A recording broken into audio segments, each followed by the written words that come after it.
Bonjour. Alors, ça fait longtemps qu'on s'est pas vu. Du coup, donc dans ce nouveau épisode, nous allons parler des cours de préparation à l'accouchement.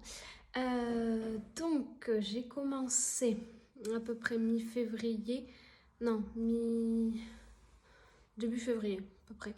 Donc le premier cours, c'était un peu, on se parlait avec la sage-femme pour savoir un peu mon histoire de vie, première grossesse, mes attentes, mes peurs, voilà. Elle m'a parlé surtout comment se passait un accouchement, qu'il y avait la première phase où c'était le travail, donc où les contractions commencent à être régulières. Donc on part à la maternité si il y a des contractions de 3 à 5 minutes régulière pendant au moins 1 heure. Tant que c'est pas ce rythme, on peut rester chez soi. Voilà. Après, il y a le travail Après, il y a le travail, enfin l'accouchement. Donc là, la phase où vraiment il y a les poussées. Voilà. Le pré-travail, ça dure environ de 3 à 10 heures, à peu près, contraction. Et après, il y a la phase de travail où là, ça dure à peu près de 1 à 3 heures, on va dire. Et encore, juste la poussée dure environ une demi-heure, 45 minutes. Vraiment, après, ça dépend de chaque femme. Et après, il y a la phase, du coup, juste après l'expulsion, où il y a la phase où on enlève le placenta qui dure à peu près 20 minutes. Voilà. Donc, un accouchement se fait entre, on va dire, 6, pour les plus rapides, mais voilà, à 18 heures. Voilà. Un vrai accouchement peut durer très longtemps, surtout si, comme on dit, c'est le premier. Donc voilà, on a parlé du coup de la physiologie, où se situait le placenta, le bébé, par rapport dans l'utérus, par rapport à la vessie, voilà, bon. Donc voilà, ça c'est des schémas que vous pouvez trouver un peu partout. Et après on a parlé de nos émotions. Parce qu'en étant enceinte, bien sûr, du début à la fin, de toute façon, on pleure pour rien, on s'énerve pour rien, voilà. Donc en fait, il y a le cortex, donc voilà, du cerveau, et il y a les émotions. Et en fait, on a une partie qui régule nos émotions. Et en fait, quand on est enceinte, les émotions prennent le dessus, et du coup, en fait, la partie qui régule, en fait, elle régule quasiment plus rien, vu que les émotions prennent tellement de place qu'en fait, il n'y a plus de place pour qu'ils régulent. Donc, c'est pour ça qu'on est beaucoup plus émotive en étant enceinte.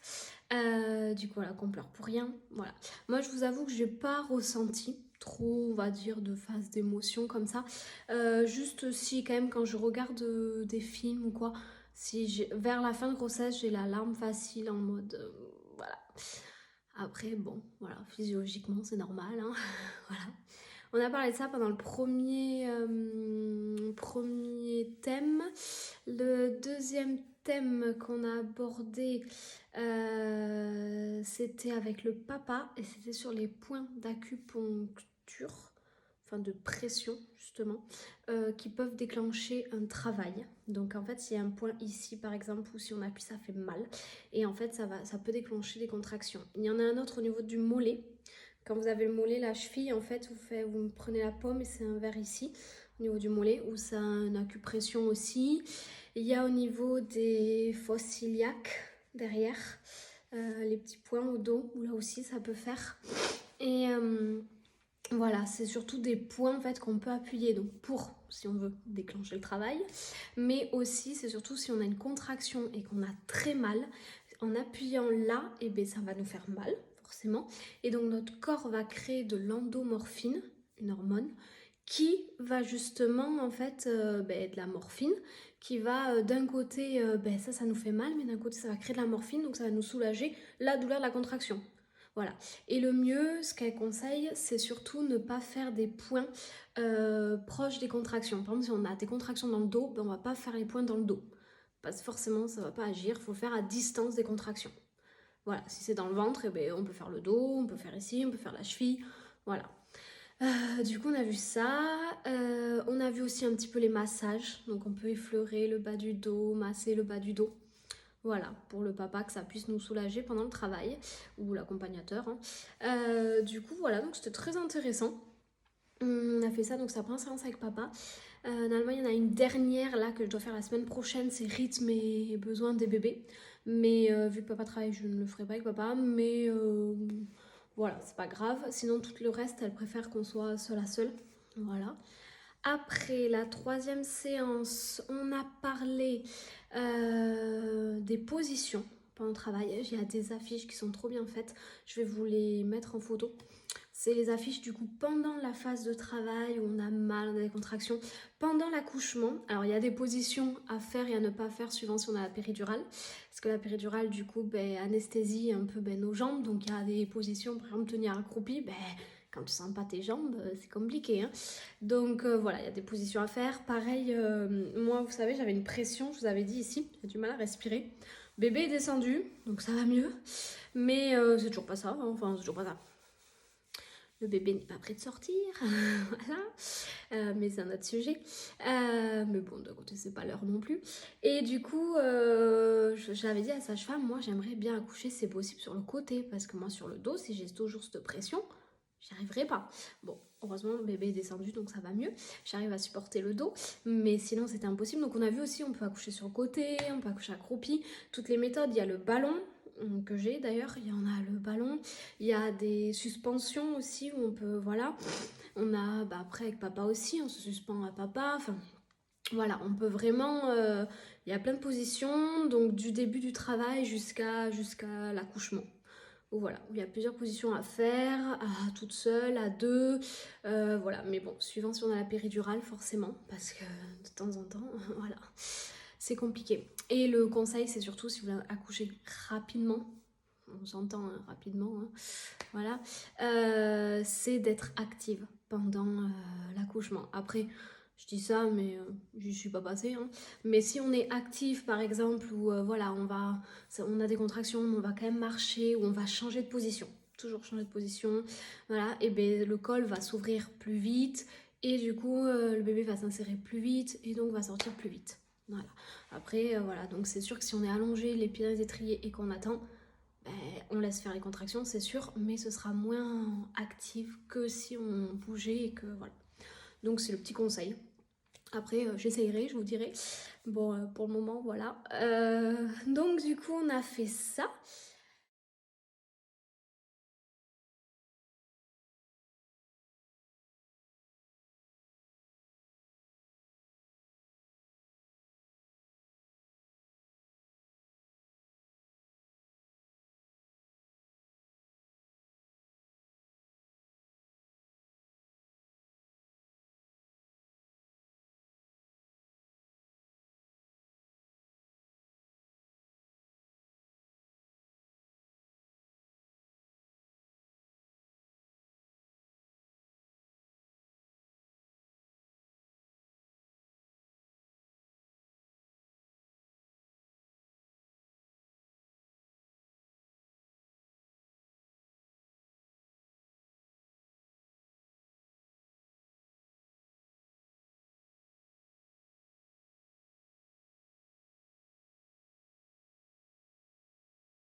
Après, j'ai eu un autre cours sur les complications d'un accouchement. Quand par exemple le col s'ouvre pas, on est obligé de passer en césarienne. Voilà, les outils qu'ils peuvent utiliser. Donc la déchirure ou l'épisio. L'épisio, c'est qu'ils ils nous coupent le périnée pour voilà. Voilà. Alors elle m'a dit qu'ils faisaient de moins en moins d'épisio parce que le personnel médical préfère les déchirures parce qu'on a une meilleure cicatrisation. Après, s'ils doivent faire une épisio, ils feront une épisio. Voilà. Après, les outils, pareil, les spatules, tout ça, ils essaient de moins les utiliser. Après, ils font ce qu'ils peuvent. Hein. S'ils doivent les utiliser pour ce que ça bloque, ils les utilisent. Après, donc, il y aura le monitoring. Si le bébé est en souffrance ou vous êtes en souffrance, vous passez en césarienne. Voilà, donc la césarienne, un peu comment ça se passe. Est-ce que le papa peut être présent? Donc, le papa peut être présent, à part c'est une césarienne où là, ils sont obligés de vous endormir en anesthésie générale. Là, papa ne sera pas présent, mais il pourra peut-être, après suivant, voilà, vous rejoindre en salle de réveil avec bébé. Voilà, enfin bon, c'est plusieurs, voilà, c'était plus pour savoir un peu ce que c'était. Et après, on a fait une séance de relaxation. Donc on a allongé et voilà, penser, se détendre. Voilà, c'est vrai que ça fait du bien. Franchement, ça permet Voilà, donc, et en fait, la séance de relaxation, là, c'était une séance surtout de relaxation sur la femme enceinte et sur l'accouchement, voilà, en disant, voilà, vous avez des contractions, mais voilà, vous êtes calme, vous respirez, là, le bébé appuie, mais vous êtes calme, voilà, là, vous êtes en train de pousser, enfin, voilà, toujours, voilà, essayer de rester calme, de relativiser, de bien respirer, et de laisser venir les choses, hein, parce que je pense qu'un bébé, c'est comme ça qu'on l'accueille. On n'a pas le choix, on ne contrôle pas. Hein. On ne dit pas tu sors là maintenant et pas dans 2 minutes. Enfin, c'est le bébé qui décide, c'est notre corps qui décide, c'est tout. Voilà, donc c'était bien. Après, nous avons fait, donc voilà, on a fait pas mal de trucs. On a fait une séance du coup sur l'allaitement. Voilà. Donc, bien sûr, par exemple, les seins, moi j'avais surtout peur de l'engorgement des seins. Voilà, donc elle m'a parlé des feuilles de chou à mettre, des coussinets d'allaitement bien sûr, même s'il est engorgé, donc essayer de le désengorger dans la douche, de mettre quand même bébé dessus aussi pour qu'il t'aide pour le désengorger, voilà, de l'eau chaude, enfin voilà, il y a plein de petites techniques à essayer, à faire. De pas mettre aussi bébé toujours au même sein, d'essayer d'alterner les positions, voilà. On a parlé de ça, j'en ai parlé aussi avec mon kiné, que je vais vous raconter après, sur les massages, alors pour lui qui stimulent les fibres musculaires du sein et qui vont aider à la lactation. Donc ils vont aider à faire du lait et même pour après. Donc alors, je vous montre un peu ce qu'il m'a montré. Donc on fait comme ça, voilà, dans l'autre sens. Après, on fait comme ça si on voulait tirer un peu le sein. Et après, on tire un peu au niveau du mamelon et du mamelon. Voilà, et on tire comme ça. Et ça, en fait, ça va stimuler les fibres musculaires. Alors, le mieux, c'est de le faire sous la douche. Voilà, c'est pas désagréable. Et puis, ça stimule un peu toutes les fibres musculaires. Et donc, il faut le faire à peu près 1 mois avant l'accouchement. Et même continuer après. Voilà, donc... comme je dis, moi j'essaye tout, voilà. Mais la sage-femme m'a pas montré ce type de massage. Mais bon, après, chaque professionnel nous montre ce qu'il a envie. Du coup, on a fait ça. Et là... Et le dernier cours avec ma sage-femme, parce que la semaine prochaine sera avec une autre sage-femme, c'est sur le retour de couche, la reprise d'une contraception et le baby blues. Parce que certes, il faut en parler. Donc le retour de couche, donc on va saigner. Alors environ 3-10 jours, voire plus, voire moins. Voilà, chaque femme est différente. Voilà, c'est la surprise. Ça, c'est ce que j'en parlais avec une copine qui est enceinte hier. Elle me dit, moi, j'ai pas du tout envie de reprendre mes règles. Je lui dis, oui, je comprends. C'est vrai qu'on s'est habitué après quelques mois comme ça, donc c'est vrai qu'après, il faut les reprendre, mais bon. Pas le choix, on va dire. Donc du coup voilà, donc on va saigner à peu près. Donc il faut de bonnes protections pour la maternité. Moi si vous voulez je vous montrerai, j'ai pris des pants, carrément des culottes qui absorbent. Et du coup toutes les je sais pas 2 heures, 3 heures, enfin j'en sais rien, je me la jette et je remets une. Voilà, ce sera mes culottes de grossesse. C'est très sexy. Hein. On parle de ça. Après, on a parlé donc la contraception. À peu près après un bébé, c'est aux environs 3 semaines après l'accouchement qu'on peut reprendre une contraception. Donc, que ce soit pilule, bon après certaines pilules, parce qu'il faut aussi que ça aille avec. Les pilules, le stérilet, l'implant, enfin, toutes les contraceptions que vous connaissez. On peut voilà, reprendre à peu près 3 semaines après. Voilà. Et elle m'a dit par contre du coup de faire très attention parce qu'entre l'accouchement et entre la reprise d'une contraception, les femmes sont très fertiles. Donc voilà, donc là, faut vraiment se protéger. Vraiment avec les moyens locaux, les préservatifs, voilà, faut se protéger parce que c'est vrai qu'on peut vite trop tomber enceinte. Donc voilà, après chaque femme, moi je sais que je vais éviter, voilà, j'en veux un mais pas deux, pas tout de suite. Donc on a parlé de ça et le baby blues. Alors, le baby blues c'est un sujet quand même très important. Les femmes l'ont ou l'ont pas. C'est pas tout définitif, c'est pas tout le temps, enfin c'est pas... Voilà. C'est aléatoire. C'est le mot que je cherchais. Donc c'est environ à 2-3 jours après l'accouchement. Voilà, alors après il y a la fatigue, peut-être l'anxiété, l'angoisse, tout ça qui s'y met. Et du coup on se sent, voilà, baby blues. Et ça dure environ, voilà, ça peut durer jusqu'aux 10 jours, 15 jours après l'accouchement. Voilà. Donc si ça arrive, ben, ça arrive, hein, voilà, faut le prendre sur soi, faut l'accepter, faut essayer de se reprendre dessus, faut du soutien, voilà, beaucoup, voilà, qui vont aider. Après m'expliquer surtout si au bout de 3 semaines après l'accouchement, vous avez toujours un baby blues, elle me dit là, c'est que c'est pas un baby blues, c'est plutôt une dépression.